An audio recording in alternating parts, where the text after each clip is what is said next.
Cette expérience à présent, à Aix-en-Provence, une rue devient piétonne aux horaires d'entrée et de sortie scolaire. 2 écoles sont concernées par ce dispositif. Chloé Pelletin et Laura Cadeau ont rencontré les familles et la coordinatrice du projet.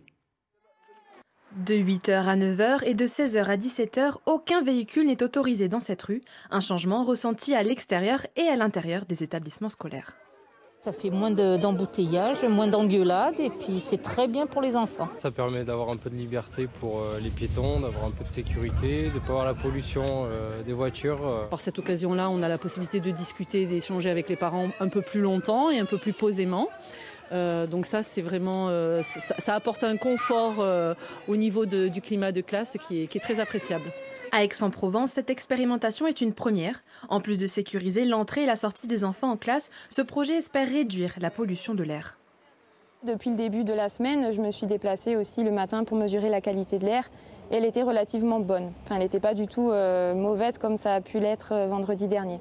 Pendant 2 semaines, parents et enfants pourront observer les changements de la qualité de l'air sur le trajet de l'école grâce à ces capteurs. Vous avez l'air qui rentre dans cette bouche d'entrée qui va ensuite ressortir par là et analyser les particules fines qui sont émises par exemple par les voitures diesel.